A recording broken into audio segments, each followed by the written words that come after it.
우리는 다시 시편으로 돌아가서 말씀을 묵상하도록 하겠습니다. 지난 시간까지 살펴본 시편 79편에 이어서 80편을 보겠습니다. 80편은 79편과 같이 민족적인 비극을 당하는 중에 기록한 시입니다. 79편은 바벨론의 3차 침략으로 인해서 예루살렘이 폐허가 되고 성전이 불탄 것을 슬퍼하며 하나님의 긍휼을 구하는 기도를 하였던 겁니다. 오늘은 그 내용상으로는 비슷하지만 시간 배경과 또 공간적인 배경은 또 좀 다릅니다. 시편 80편은 거기에서 예루살렘이나 시온이라는 그런 언급은 전혀 없습니다. 그 대신 1절과 2절에 보면 요셉, 에브라임, 베냐민, 므낫세 등 이 북이스라엘의 소속 지파들을 언급을 해 놓고 있습니다. 그리고 히브리어 성경을 헬라어로 이렇게 번역을 해 놓은 70인역이 있습니다. 거기는 시편 80편의 표제어를 아수르에 관하여 이렇게 이런 말이 들어가 있습니다. 이런 것들을 볼 때에 이 북이스라엘의 멸망을 그 배경으로 하고 있다는 것을 우리가 알 수가 있습니다. 이러한 배경을 근거로 할 때에 이 시의 지연이는 아삽의 시라고 기록되어 있지만 다윗 시대의 아삽이 아니라 후대의 다윗의 아삽의 후손 중에 한 명이 기록했다고 할 수 있습니다. 그리고 소산님 에돛에 맞춰 부른 노래라고 했는데 소산님 에돛이라는 말은 그 뜻이 증거의 백합들이라는 뜻입니다.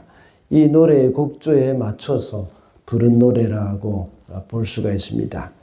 시인은 이방인에 의해서 하나님의 백성이 멸망하는 것을 보면서 하나님께 이 하나님의 선택된 백성을 회복시켜달라고 기도를 하고 있습니다.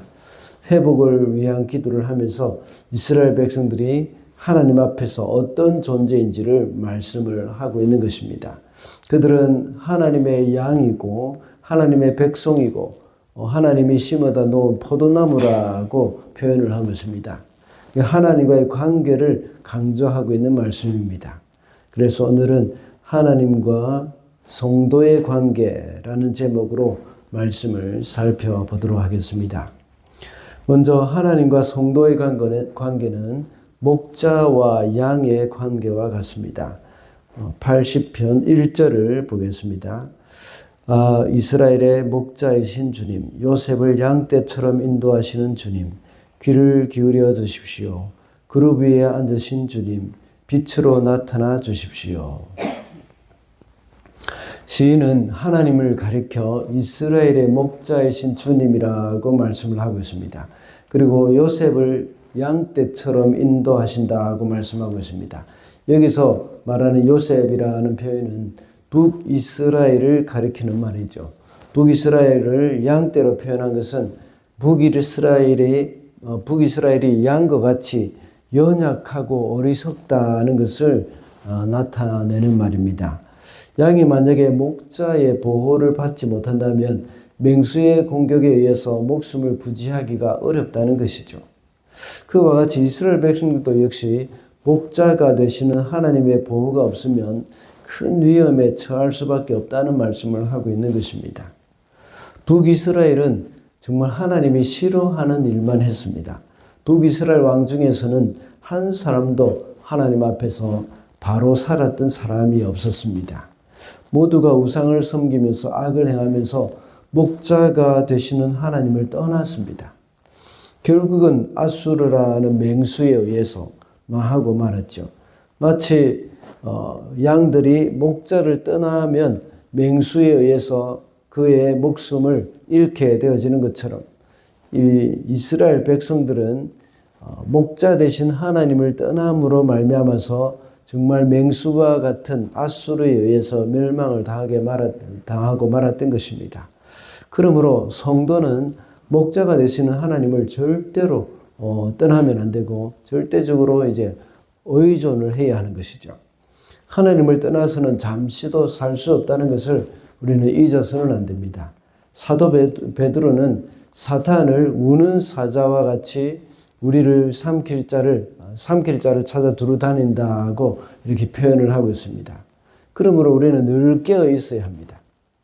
성도가 깨어 있다는 것은 목자가 되시는 주님을 떠나지 않고 그분만을 절대적으로 의지한다는 겁니다. 모든 일에 있어서 기도하며 하나님을 의지하면서 하나님의 방법대로 하는 것임을 기억해야 합니다. 그러므로 우리는 하나님의 양입니다. 하나님은 우리의 목자가 되십니다. 목자를 떠나서는 맹수에 의해서 이렇게 목숨을 잃게 되는 것과 같이 우리도 역시 맹수와 같은 사단이 우는 사자와 같이 삼킬 자를 찾는다는 사실 잊지 않고 주님께만 꼭 붙어 있어야 하겠습니다. 다음으로 하나님과 성도의 관계는 주와 백성의 관계와 같습니다. 4절 말씀입니다. 주 만군의 하나님, 얼마나 오랫동안 주님의 백성들이 올리는 기도를 노엽게 여기시렵니까? 방금 읽은 4절부터 7절까지는 시인이 주와 백성의 관계를 들어서 이스라엘의 구원을 간구하는 내용입니다. 백성을 다스리는 주님이 백성들이 기도하는 기도 소리를 노엽게 여기신다고 했습니다.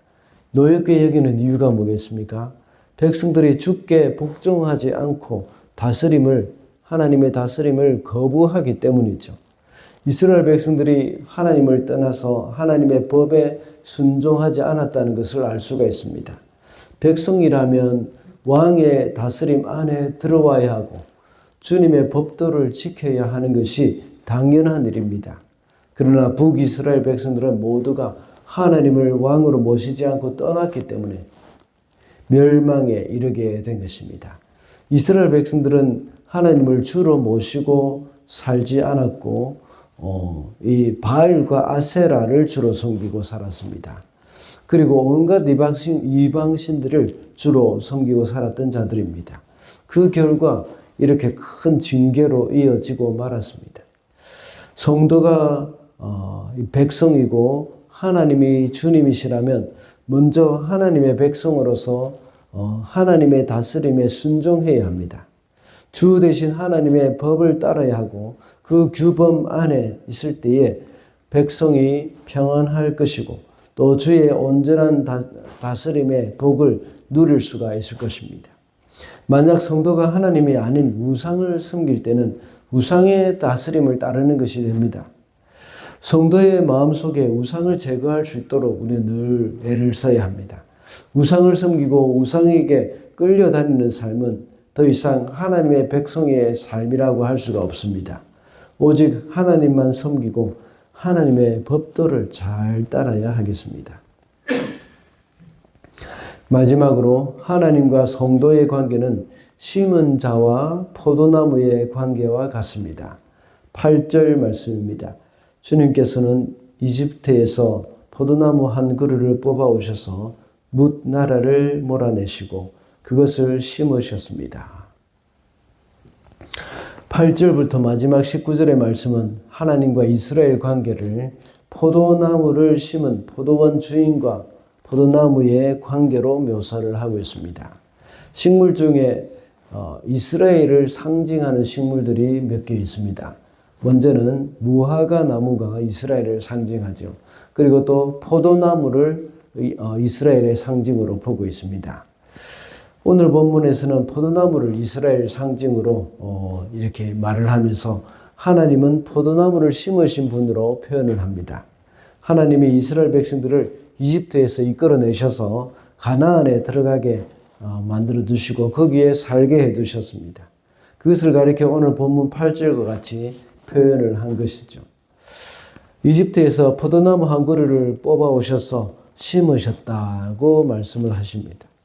그런데 오늘 본문 12절과 13절에 보면 그런데 어찌하여 주님께서 그 울타리를 부수시고 길을 지나가는 사람마다 그 열매를 따먹게 하십니까? 멧돼지들이 숲에서 나와서 마구 먹고 들짐승들이 그것을 먹어 치우게 하십니까? 라고 기도를 하고 있습니다. 하나님께서 하나님의 소유된 이스라엘 백성들을 이방인들이 와서 짓밟도록 놓아두셨다는 것입니다. 그 이유가 뭐겠습니까? 그것은 하나님이 원하시는 아름다운 열매를 맺지 않았기 때문입니다. 12절과 13절에는 길을 지나가는 사람들과 멧돼지들이 열매를 따먹었다고 나와 있습니다.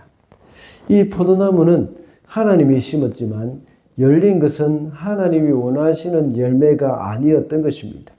이것이 이방인들이 원하는 열매이고 또 멧돼지가 좋아하는 열매였던 것입니다. 그러니 그 포도나무를 버릴 수밖에 없는 겁니다. 마태복음 7장 19절에는 뭐라고 나와 있습니까? 열매를 맺지 않는 나무는 찍어서 불 속에 던진다고 하셨습니다. 성도들에게 하나님이 원하시는 좋은 열매가 무엇일까요? 우리가 하나님 앞에 맺어야 할 열매는 바로 당연히 성령의 열매입니다. 그리스도를 닮은 성품을 가리키는 것이죠. 사랑과 희락과 화평과 오래 참음과 자비와 양성과 충성, 온유, 절제. 그러나 우리가 만일 마귀가 좋아하는 열매를 맺는다면 찍혀 불에 던져지는 것이 마땅할 것입니다. 마귀가 좋아하는 열매는 뭡니까? 그것도 역시 갈라디아서 5장에 잘 나타나 있지 않습니까? 19절부터 21절에 이렇게 나와 있습니다. 육체의 행실은 환히 드러난 것들입니다. 곧 음행과 더러움과 방탕과 우상숭배와 마술과 원수매증과 다툼과 시기와 분냉과 분쟁과 분열과 파당과 질투와 술 취함과 흥청망청 먹고 마시는 노름과 그와 같은 것들입니다. 내가 전에도 여러분에게 경고하였지만 이제 또다시 경고합니다. 이런 짓을 하는 사람들은 하나님의 나라를 상속받지 못할 것입니다. 성도의 삶 속에 이런 열매들이 만약에 나타나게 되면 악한 사탄의 밥이 되어버리는 것입니다. 그래서 멧돼지들이 먹어버릴 것이고 짓밟혀 버릴 것임을 우리는 기억해야 합니다. 우리가 하나님이 심으신 포도나무라면 하나님이 기뻐하시는 그런 성령의 열매를 풍성하게 맺어 가야 하겠습니다. 말씀을 맺겠습니다. 오늘은 하나님과 성도의 관계라는 제목으로 말씀을 살펴봤습니다. 하나님과 성도의 관계는 목자와 양의 관계이고 주와 백성의 관계라고 했습니다. 그리고 하나님과 성도의 관계는 심은 자와 포도나무의 관계라고 했습니다. 오늘도 하나님이 기뻐하시는 성령의 열매를 풍성하게 맺어가는 저와 여러분이 되시기를 바랍니다.